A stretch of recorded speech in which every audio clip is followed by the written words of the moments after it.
네, 안녕하세요 여러분. 저는 서울여자대학교 화학전공의 한원식 교수라고 합니다. 먼저 우리 전공 체험을 통해서 여러분들 직접 만나고 여러가지 이야기 나누면서 직접 소통하는 시간을 가졌으면 참 좋았을 텐데, 안타깝게도 이 코로나 바이러스로 인해서 이렇게 영상으로 만나게 되었네요. 그래도 이렇게 영상으로나마 여러분들을 만나게 되어서 참으로 기쁘고 또 반갑습니다. 오늘 전공 체험을 통해서는 여러분들께 우리 서울여자대학교의 화학 전공을 간단하게 소개를 드리고요. 또 같이 실습하는 실험으로 나이론의 합성이라고 하는 이 고분자, 폴리머라고 하죠. 플라스틱이라고도 부르기도 하는데, 이러한 중합 반응을 좀 간단하게 실습을 해보려고 합니다. 오늘 시간이 여러분들께 정말 의미 있는 시간이 되었으면 좋겠고요. 특히 이 시간을 통해서 여러분들의 진로에 이 화학 전공이라고 하는 게 마음속에 좀 들어왔으면 좋겠고요.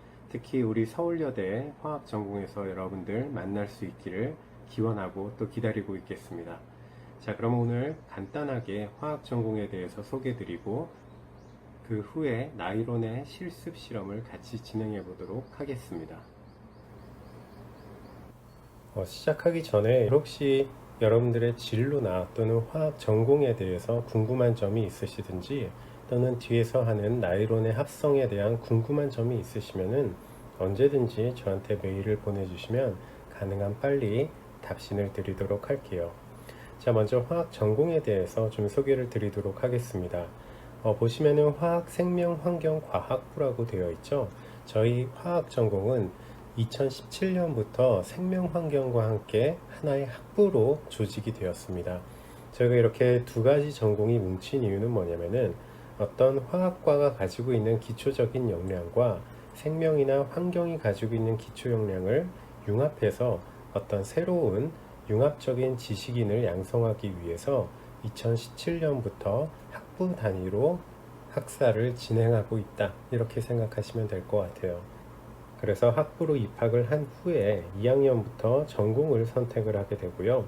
각각의 전공에 맞는 소재나 생명이나 환경 또는 분석에 대한 트랙을 가지고 여러분들이 진로를 선택할 수 있도록 준비를 하고 있습니다. 그래서 1학년 때는 기본적으로 학부생으로서 화학과 생명 환경에 관한 모든 내용들을 여러분들이 기초적인 전공을 배우게 되고요. 2학년 때부터는 전공을 선택해서 화학을 원하는 학생은 화학에 대해서 전공을 하게 되고, 생명이나 환경을 원하는 학생들은 생명이나 환경을 전공하도록 되어 있습니다. 그래서 저희 학부를 마치게 되면은 그 진로 분야로는 크게는 소재와 생명과 환경과 분석 쪽으로 나눌 수가 있을 것 같고요. 이 장표에서 보시는 바와 같이 다양한 분야로 진출을 하고 있다, 이렇게 보시면 될 것 같아요. 그래서 저희 학부에는 총 13분의 교수님이 계시고요. 그 중에서 화학 전공에는 6명의 교수님이 계시고, 생명 환경 전공 쪽으로는 7분의 교수님이 계십니다. 그래서 저희 학부에서는 제가 아직까지는 막내를 담당하고 있습니다. 제 사진은 좀 오래된 사진이고요. 한 7년 정도 지난 것 같네요. 방금 보셨던 모습과 많이 달라졌는지 모르겠습니다. 자, 이 중에서 화학 전공에 대해서 조금 더 자세하게 소개를 드려보도록 할게요. 말씀드렸던 것처럼 기본적으로 1학년 때는 일반 화학과 생명과학이라고 하는 양쪽 전공의 기초 수업을 듣게 됩니다. 그리고 전공 입문 수업을 통해서 각각의 전공이 어떤 연구를 하게 되는지, 어떤 진로를 가지고 있고 그 전공에서는 어떠한 수업을 듣게 되는지를 여러분들께 소개를 하게 되고요. 그 외에도 전공 탐색이나 진로 설계, 산업 실무, 바이오화학 신소재와 같은 전공을 좀 소개할 수 있는 이런 수업들을 여러분들이 듣게 되는 것이죠. 그리고 나서 2학년으로 화학 전공을 선택을 하게 되면 유기화학, 무기화학, 그리고 물리화학, 분석화학이라고 하는 큰 4가지 카테고리 안에서 다양한 수업을 들을 수가 있게 됩니다. 그래서 유기화학에서는 유기 관련된 수업들, 무기화학이라고 하는 것은 주로는 이제 금속들이 포함된 화학들을 우리가 통틀어서 무기화학이라고 이야기를 하는데요. 다양한 수업을 들을 수가 있고 물리화학과 분석화학에서도 많은 수업들이 준비가 되어 있습니다. 여기에 써져 있는 것들은 기본적으로는 아주 기초적인 전공 수업이라고 이야기를 할 수가 있고요. 이거 외에도 고학년이 되어서는 사회에 이제 진로를 탐색을 하게 될 때 어떠한 연구 분야를 찾게 될 것인가, 또는 어떠한 분야에 취업을 하게 될 것인가, 이런 것들에 대한 조금 더 전공도를 높이기 위해서 신재생에너지나 나노화학 개론 또는 신소재 화학 같은 수업들을 진행을 하게 됩니다. 그래서 전체적으로 4학년 동안 총 130학점을 이수를 하게 되면 되는데, 그 중에 67학점이 기본적으로는 전공 수업을 들어야 된다, 이렇게 생각하시면 될 것 같아요. 이 학점이라고 하는 것은 지금 여러분들이 고등학교에서 듣는 한 단위와 같은 개념이라고 생각을 하시면 될 것 같습니다. 이렇게 정말 간단하게 화학 전공을 좀 소개를 드렸고요. 제가 여러분들한테 좀 소개를 하고 싶은 내용은, 이 화학이라고 하는 건 굉장히 어렵게 생각하고 벽을 높게 가지고 있는 학생들이 많이 있거든요. 저도 실제로 고등학교 때는 화학을 그렇게 좋아하지는 않았었어요. 근데 이 화학이 정말 재미있는 분야더라고요. 그래서 특히 중학생이나 고등학생 여러분들한테, 그리고 또 1학년으로 들어오는 우리 대학교의 신입생들한테 제가 꼭 보여주는 장표예요. 그래서 이 화학이란 무엇인가 라는 거에 대해서 조금 고민을 하고 만들어 보았습니다. 자, 화학이란 무엇인가 알려면은 사전적인 의미를 보시면 되겠죠. 그래서 옥스포드 사전을 찾아봤습니다. 영어 사전이니까 영어로 나와요. 네, 뭐 걱정하실 건 없습니다. 같이 한번 보시면은요, 이 화학이라고 하는 분야는 뭐냐면은 어떤 물질이 무엇으로 구성이 되어 있느냐, 이것에 대한 연구를 하는 것이라고 보시면 되겠죠. 그리고 그 아이들이 가지고 있는 어떤 특성이나 또는 반응성을 연구하는 분야라고 보시면 될 것 같아요. 그리고 이 화학의 가장 큰 매력은 바로 여기 있다라고 생각이 됩니다. 세상에 없던 어떤 새로운 물질을 만들 수 있다. 이 세상에 존재하지 않던 어떤 물질을 내가 처음으로 만들어 볼 수 있다. 이것이 가장 큰 화학의 매력이라고 저는 생각이 듭니다. 자, 근데 이렇게 이야기를 하면 정말 화학이 너무 딱딱하고 벽이 있게 느껴지잖아요. 그래서 이걸 어떻게 하면 조금 더 여러분들과 가깝게 느낄 수가 있을까 하고서 조금 더 찾아봤어요. 그랬더니 여기에 뭐라고 써 있냐면은, 어떤 물질뿐만 아니라 사람의 몸에서 일어나는 여러 가지 반응들도 역시 화학 반응입니다. 그래서 여러분들 뭐 흔한 말로 케미가 쩐다, 이런 이야기 많이 쓰시죠. 실제로 맞는 이야기예요. 여러분들 우리의 몸속에 있는 세포들이 어떤 화학 반응을 하고 있다, 이렇게 생각을 할 수가 있습니다. 특히 이 사람과 사람 간에 느끼는 어떤 이모셔널한 감정이나 사이콜로지컬한 느낌들, 이러한 커넥션들이 바로 화학이라고 이야기를 할 수가 있는 것이죠. 그래서 내가 어떤 사람과 어떤 특별한 감정을 느끼게 된다, 이것은 역시 화학이라고 이야기를 할 수가 있을 겁니다. 그래서 처음에 드렸던 이 화학이란 무엇인가 라는 것의 질문에 대한 대답을 쭉 내려오다 보면은 결국 화학은 사랑입니다 라고 하는 결론을 내릴 수가 있을 것 같아요. 어떠신가요? 저는 만들어 놓고 굉장히 뿌듯했던 장표인데요.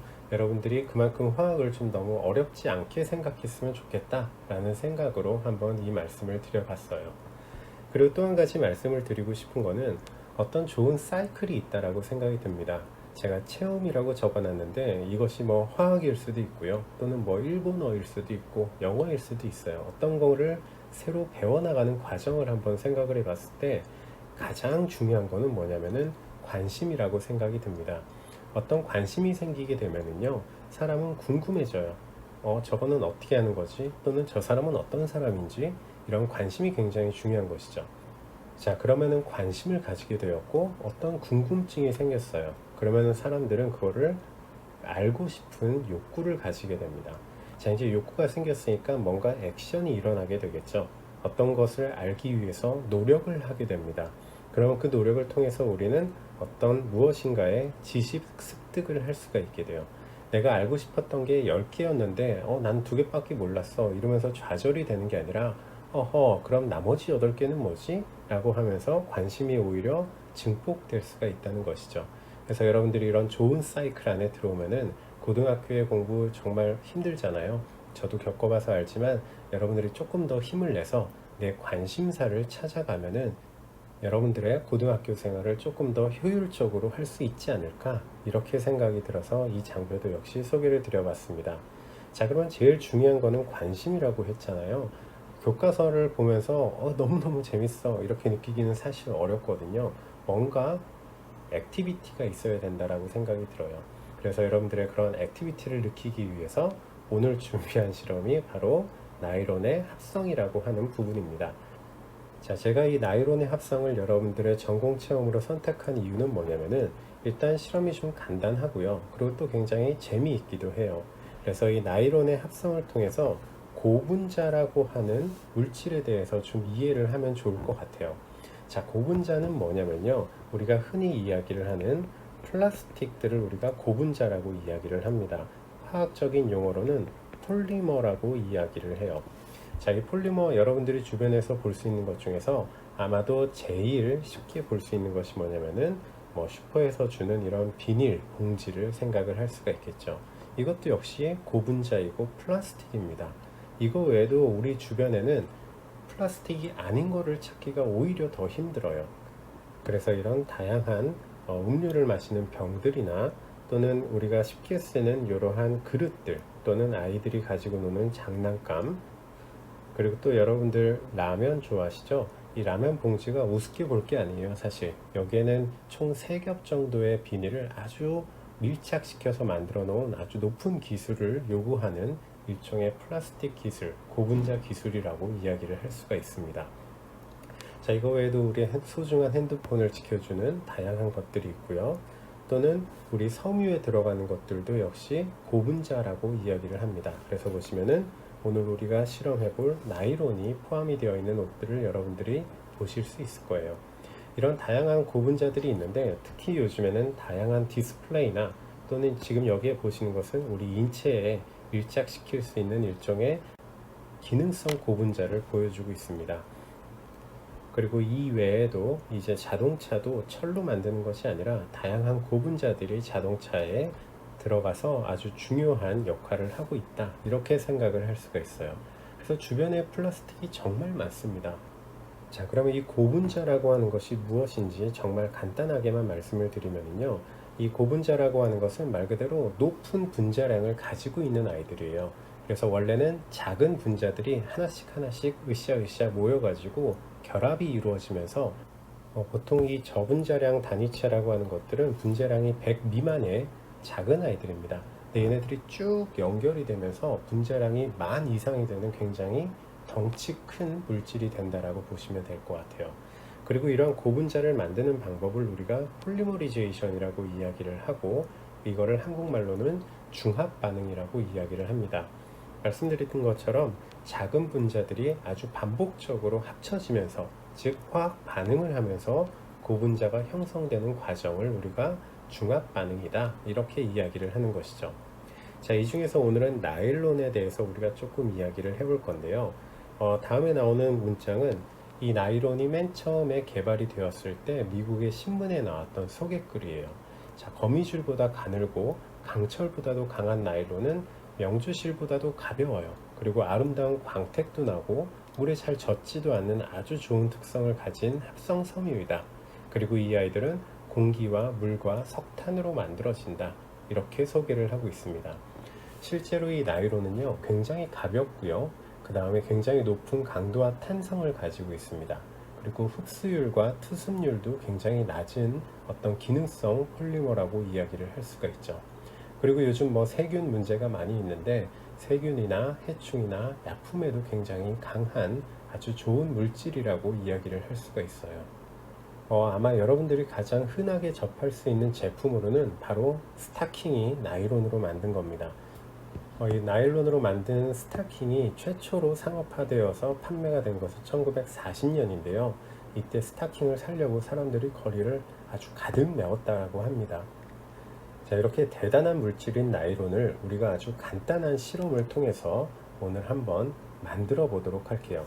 자, 이 나일론을 만드는 방법은요, 약간 화학적인 내용을 설명을 드려야 될 것 같아요. 왼쪽에 보시는 이 물질의 이름이 세바코일 클로라이드라고 하는 물질입니다.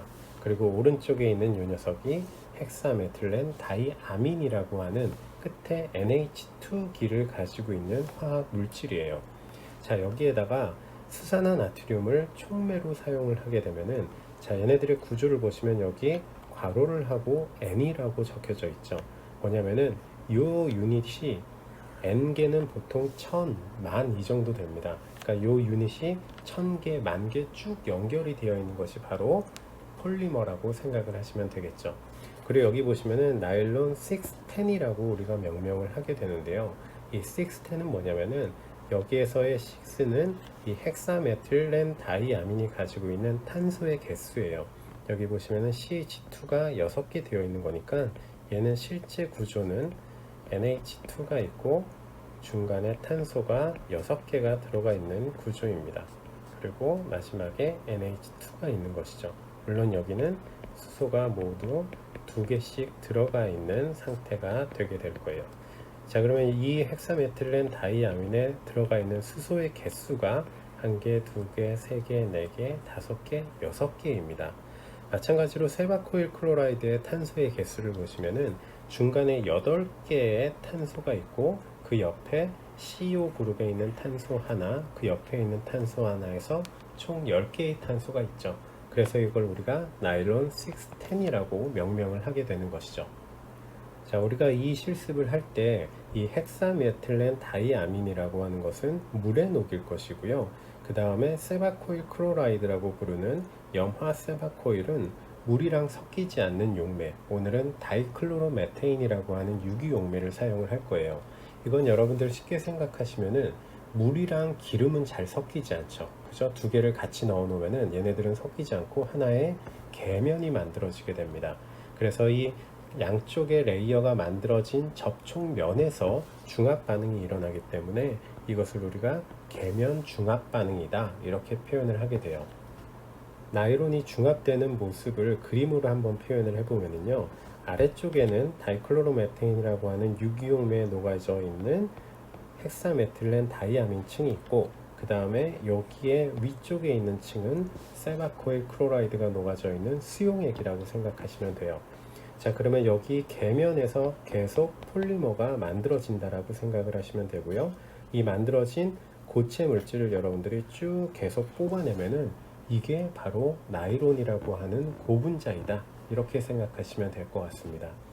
특히 얘네들은 계면 반응이 일어나고 있기 때문에 계면에서 여러분들이 나일론을 집어서 위로 쭉 끌어올리면은 거기에는 빈 공간이 생기게 되겠죠. 그럼 그 빈 공간에는 다시 계면에서 위아래 층이 만나면서 새로운 중합체가 연속적으로 생성이 되는 반응이라고 보시면 될 것 같아요. 그래서 여러분들이 아주 쉽고 간단하게, 그러면서 또 재미있게 끈이나 실 모양으로 되어 있는 고분자 중합체를 만들 수가 있다, 이렇게 생각하시면 될 것 같습니다. 자, 그러면 우리 이제 실험실로 이동해서 나일론 610의 중합이 어떻게 되는지 실습 영상을 한번 같이 보도록 할게요.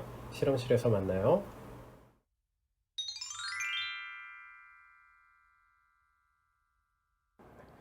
네, 안녕하세요. 한원식입니다. 그 영상으로 먼저 설명을 드렸던 우리 나일론의 합성이라고 하는 실험을 직접 실습하는 것을 보여드리도록 할게요. 그래서 오늘 실험은 우리 옆에 이소희 조교님께서 같이 도와주시도록 하겠습니다. 네, 먼저 실험 내용에 대해 말씀드리겠습니다. 나일론의 합성을 통해 고분자의 합성을 경험하고 그 특성을 이해하는 실험입니다. 먼저 실험 방법에 대해 말씀드리겠습니다. 첫 번째로 250 비커에 다이클로로메테인 50ml를 그래듀에이트 실린더로 넣어줍니다. 두 번째 과정으로는 100ml 비커에 증류수 50ml를 넣어줍니다. 세 번째 과정으로는 250 비커에 세바콜 클로라이드 1ml를 100ml 비커에는 미리 녹여둔 헥사메틸렌 다이아민을 1ml 마이크로 피펫으로 취하여 넣어줍니다. 네 번째 과정으로는 100ml 비커에 소듐 하이드록사이드 0.4g을 측량하여 넣어주고 페놀프탈레인 용액을 2방울에서 3방울 정도 넣어줍니다. 다섯 번째 과정으로는 100ml 비커에 들어있는 용액을 250 비커의 벽을 따라 아주 천천히 부어 넣어줍니다. 여섯 번째 과정으로는 계면에서 나일론 필름이 생성되는 것을 확인한 뒤 생성된 나일론 필름이 끊어지지 않게 트위저로 조심스럽게 끌어올려 유리막대에 감아줍니다. 이때 나일론 필름이 더 생기지 않을 때까지 계속 감아주면 됩니다. 7번째 과정으로는 감아 올린 나일론을 새로운 250 비커에 대고 아세톤과 디스틸드 워터 1:1 용액으로 씻어준 다음에 다시 물로 충분히 씻은 후 킴텍에 감싸 물기를 최대한 짜내주면 됩니다. 8번째 과정으로는 드라이기로 말린 뒤 미리 무게를 잰 페트리 디시에 넣어 말려줍니다. 이때 주의사항으로는 유기용매를 사용하기 때문에 반드시 후드 안에서 진행을 해야 합니다. 두 번째로는 후드 안에 머리를 넣으면 안 되며, 세 번째로는 실험 중에는 반드시 장갑을 착용하고 시약이나 초자가 피부에 닿지 않게 하고 시약을 흡입하지 않도록 주의해 주시면 됩니다. 네. 이렇게 되면 실험을 시작하도록 하겠습니다. 자, 그럼 오늘 실험에서 사용될 시약과 기구에 대해 말씀드리겠습니다. 먼저 1mm 마이크로 피펫, 페놀프탈레인 용액, 그리고 실험에서 촉매로 사용될 소듐 하이드록사이드, 세바콜 클로라이드, 헥사메틸렌 다이아민, 페놀프탈레인 용액과 패스추어 피펫, 유리막대, 트위저, 그리고 페트리 디시가 있습니다. 또 눈금 실린더와 250짜리 비커 2개, 100ml 비커 하나, 그리고 아세톤 워터 스퀴즈 보틀이 사용되고 필터 페이퍼가 사용됩니다.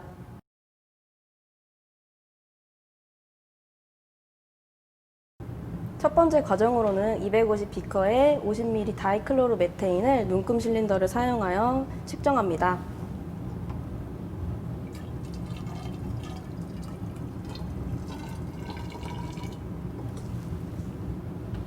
다음으로는 벽면으로 따라 부어줍니다.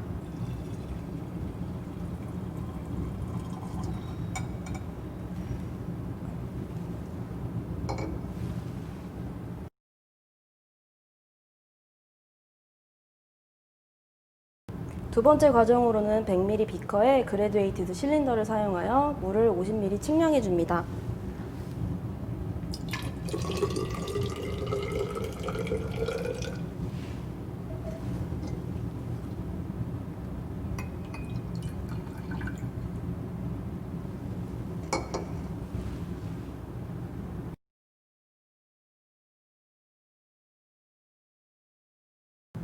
미리 넣어놓은 다이클로우 메테인에 세바콜 클로라이드 1ml를 측량합니다. 1ml를 측량할 때에는 마이크로 피펫을 사용합니다.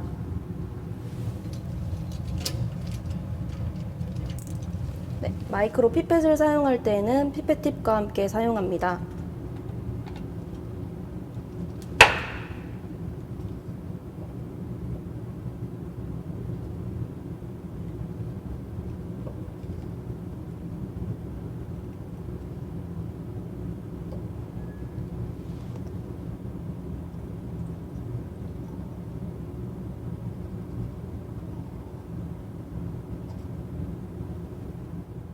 다음 과정으로는 디스틸드 워터에 헥사메틸렌 다이아민 1ml를 측량하도록 하겠습니다. 이 역시 측량할 때에는 마이크로 피펫을 사용하도록 하겠습니다. 헥사메틸렌 다이아민이 녹는 점이 39도에서 40도 정도이기 때문에 저는 소분해서 사용하도록 하겠습니다.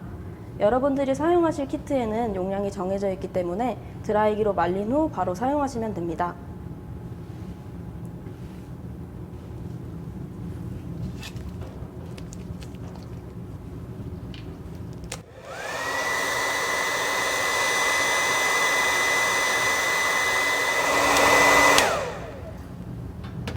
드라이기로 5분에서 10분 정도 말리면 위에가 녹은 것을 확인할 수 있습니다. 이 녹은 상태를 마이크로 피펫을 사용하여 1mm 측량해 줍니다. 역시 사용할 때에는 피펫 팁과 함께 사용합니다.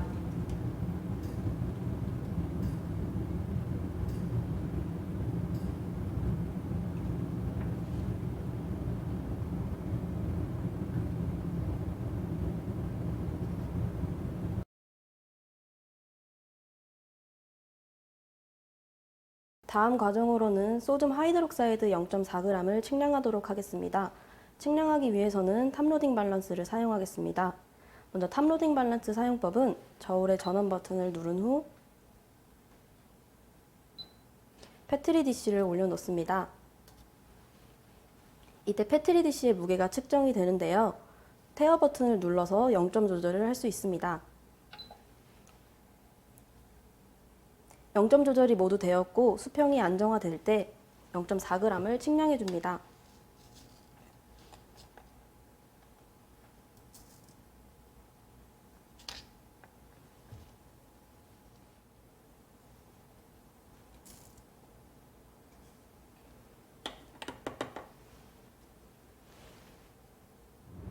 이번 실험에서는 소듐 하이드록사이드를 탑로딩 밸런스 저울을 사용하여 측량을 했었는데요. 여러분들이 사용하실 키트에는 이미 용량이 정해져 있기 때문에 바로 수용액층에 넣고 사용하시면 됩니다. 먼저 소듐 하이드록사이드 0.4g을 측량한 것을 수용액층에 넣어주고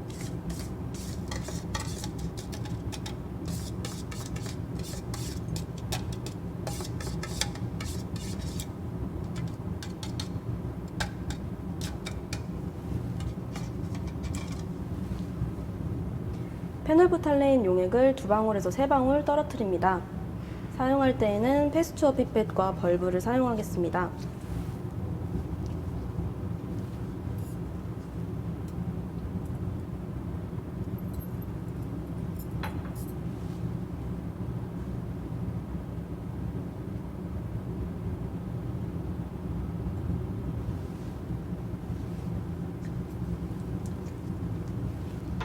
넣어준 용액은 스파츌라를 사용하여 잘 섞어줍니다.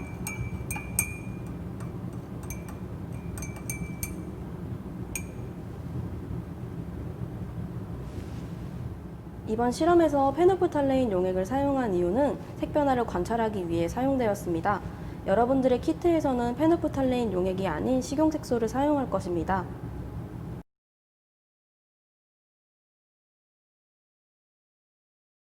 250 비커에는 이전에 만들어 두었던 다이클로로메테인과 세바코 클로라이드가 담겨 있습니다. 이 100ml 비커에 담겨 있는 것은 페놀프탈레인을 떨어뜨린 수용액층입니다. 이 다음 과정으로는 수용액층에 유기용 매층을 넣어줄 건데요. 물과 기름이 섞이지 않는 것처럼 넣어주게 되면 계면이 생성되는 것을 확인할 수 있습니다. 이때 넣어줄 때에는 벽을 따라 천천히 넣어줍니다.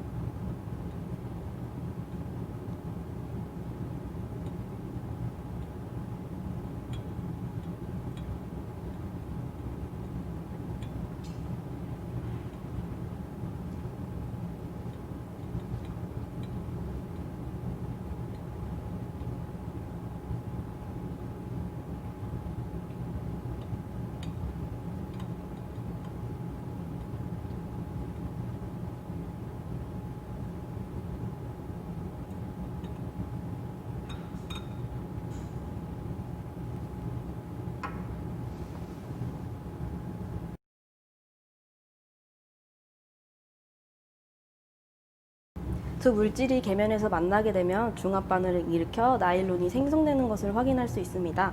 제가 트위저를 사용하여 나일론을 한번 확인해 보도록 하겠습니다.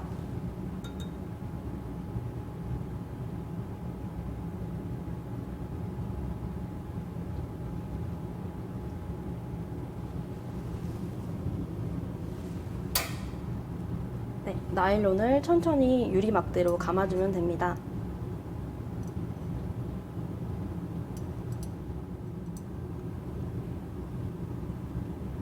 천천히 끌어올리면 나일론이 끊기지 않고 올라오는 것을 관찰할 수 있습니다.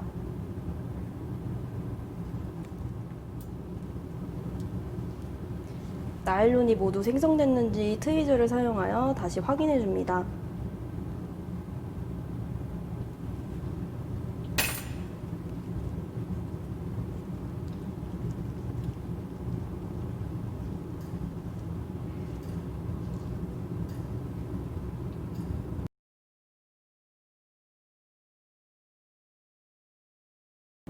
나일론이 모두 생성이 됐다면 아세톤과 워터 1:1로 만들어준 용액을 사용하여 헹궈줍니다. 이때 250 비커를 사용하여 헹궈주도록 하겠습니다.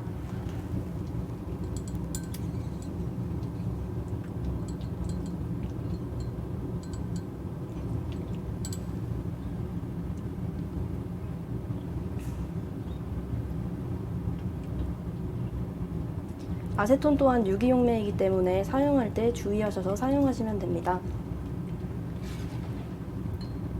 충분히 헹궜다면 물로도 다시 한번 헹궈주겠습니다.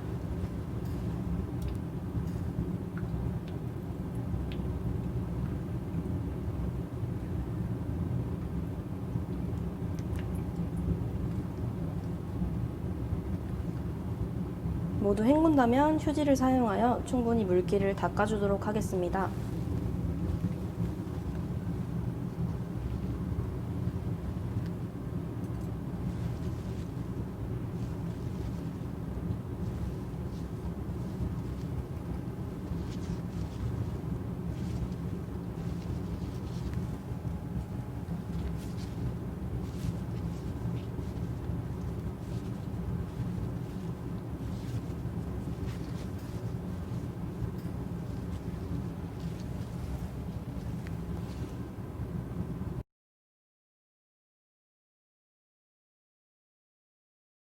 물기를 최대한 짜놓은 이 나일론은 드라이기를 사용하여 최대한 말려줍니다.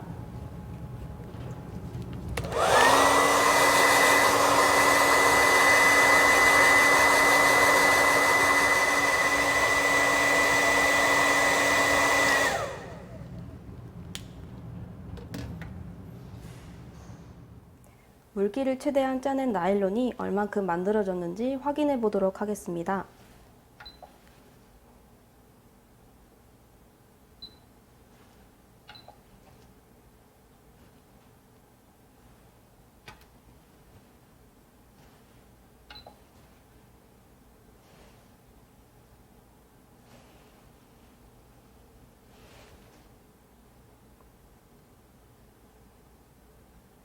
(6.3g) 정도 나온 것을 알 수 있습니다. 무게까지 모두 재셨으면 오늘 나일론 실험은 끝입니다. 네, 이렇게 해서 오늘 간단한 중합 반응을 통해서 나일론을 합성해 봤습니다. 우리 화학과에는 이거 외에도 굉장히 다양하고 재미있는 실험들을 많이 가지고 있거든요. 그래서 여러분들 고등학교 생활 즐겁고 또 건강하고 또 열심히 하신 후에 나중에 우리 서울여대에서 함께 만나서 함께 실험할 수 있는 날을 기대하고 있겠습니다. 여러분 오늘 고맙습니다. 안녕. 안녕.